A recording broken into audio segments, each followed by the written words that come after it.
Olá, pessoal! Nesse vídeo daremos continuidade ao assunto diagrama de casos de uso. Hoje estudaremos o relacionamento entre esses casos de uso.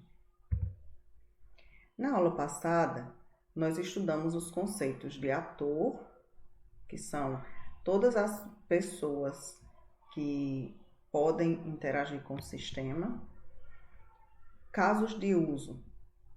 Nós estudamos também, que são todas as funcionalidades do sistema.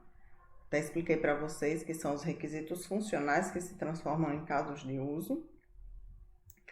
E também a documentação de atores de caso de uso.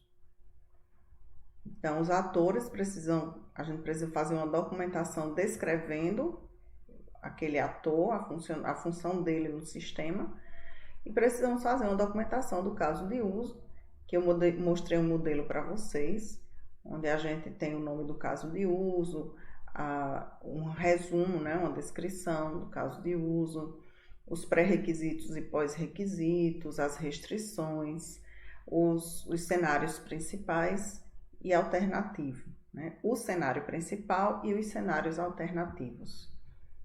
Espero que vocês tenham entendido todo o conteúdo, porque hoje nós vamos passar para o relacionamento. Como que o cliente se relaciona com o caso de como o ator se relaciona com o caso de uso, tá?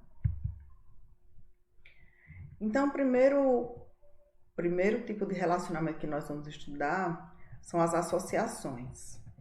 Elas representam as interações ou relacionamentos entre atores e casos de uso, e entre caso de uso e caso de uso. Quando você tem o relacionamento entre dois casos de uso, você pode ter inclusão, extensão ou derivação, que a gente vai ver adiante. Então, aqui nós temos um exemplo de um ator cliente que se relaciona com o caso de uso abrir conta.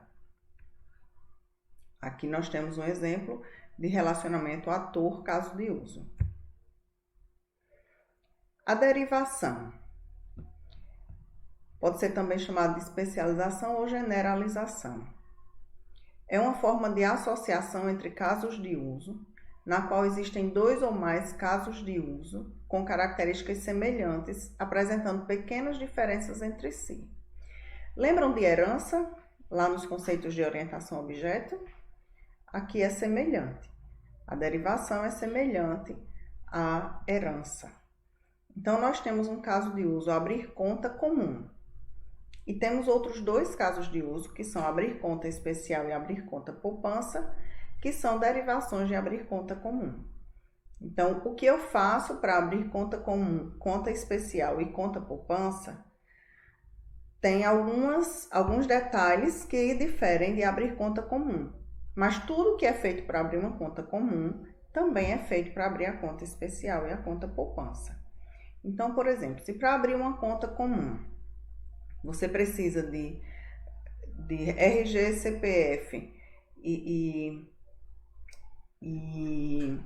comprovante de residência, para abrir uma conta especial você precisa também de um contra-cheque, que demonstra que você tem uma renda X que lhe permite ter um cheque especial. Para abrir uma conta poupança, então você talvez precise de mais alguma outra documentação ou algum detalhe que não tem na conta comum.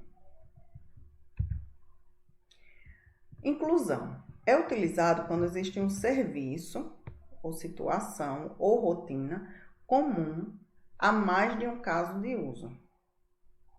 Quando um caso de uso possui um relacionamento de inclusão com o outro, a execução do primeiro obriga também a execução do segundo. Então, veja que nós temos aqui um cliente que ele utiliza o caso de uso saque e o banco também utiliza o caso de uso saque. Então, se um cliente vai fazer um saque, obrigatoriamente essa movimentação tem que ser registrada no sistema. Por isso, um include de saque para registrar movimento. Então, você bota na sua cabeça que o include é algo obrigatório. Então, como é obrigatório, eu tenho uma setinha que aponta do caso de uso principal para o caso de uso que é obrigatório. Da mesma forma, o depósito. Para fazer um depósito, obrigatoriamente, é necessário registrar o movimento. Então, por isso que a gente usa o include de depósito para registrar o movimento. A extensão é utilizada para descrever cenários opcionais de um caso de uso. Então, o caso de uso poderá utilizar aquele outro caso de uso. Indica a necessidade de um teste para determinar se é necessário executar também o caso de uso estendido ou não. Então, nós temos aí o caso de uso encerrar conta. Quem utiliza são os atores cliente e funcionário. Para encerrar uma conta, você poderá precisar fazer um saque, porque se você tiver algum saldo na conta, você não pode encerrar, tem que sacar. Ou poderá fazer um depósito, caso sua conta esteja negativa, você vai ter que depositar para conseguir encerrar. Então, veja que o sentido da seta é no sentido contrário. No include, veja aqui, no include, para fazer um saque, obrigatoriamente, eu tenho que registrar um movimento. Então, a seta sai do saque para o registrar movimento. É obrigatório, tá? Quando é obrigatório, a seta sai do principal para o outro que ele obrigatoriamente tem que passar. Aqui no Extend, veja que para encerrar uma conta, você talvez precise fazer um saque. Se sua conta estiver zerada, você não vai precisar fazer nem saque nem depósito. Então, o que é que acontece? Você não sai do encerrar a conta para saque e depósito obrigatoriamente. A setinha não sai. Então, a setinha é o contrário. A setinha vem do saque para o depósito e fica no encerrar a conta. Por quê? O encerrar a conta poderá precisar de um saque ou de um depósito. Então, como construir um diagrama de caso de uso? Primeiro, nós vamos fazer a identificação dos atores. É o primeiro passo. Quem são os atores? Quem são as pessoas que estão interessadas no sistema? Quem são as pessoas que vão interagir, né? Não é nem interessada, mas quem vai interagir?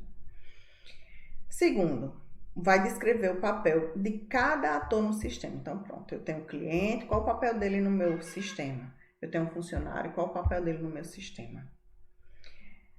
A terceira coisa que você faz é identificar os casos de uso. Eu já fiz os requisitos funcionais, os requisitos funcionais vão se transformar em casos de uso, e aí eu vejo se realmente são só aqueles os requisitos funcionais, se são só aqueles casos de uso, ou se apareceram outros casos de uso na medida que você vai fazer. Depois de identificar os casos de uso, aí eu vou documentar cada caso de uso. Quando eu vou documentando o caso de uso, pode ser que eu perceba que tem necessidade de um outro caso de uso, tá? Quando eu faço o cenário principal, o cenário alternativo, de repente eu lembro de alguma necessidade de outro caso de uso. E por fim, é que nós vamos fazer os relacionamentos entre os casos de uso e os atores.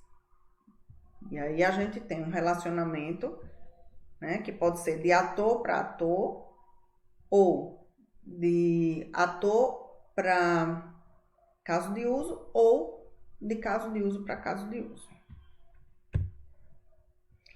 Então, eu vou pedir para vocês começarem a desenvolver o diagrama de casos de uso do seu projeto prático, seguindo esse caminho aqui, certo? De identificar os atores, depois descrever cada ator, identificar os casos de uso, descrever cada um, tá? Documentar cada um e depois relacioná-los. Então, descreva a função de cada um dos atores e faça a documentação para todos os casos de uso, né? Os números 2 e 3 é como um reforço de que você precisa realmente fazer. Não é só você pegar e fazer o diagrama, você vai também, né? Vai fazendo passo a passo, como está no slide anterior.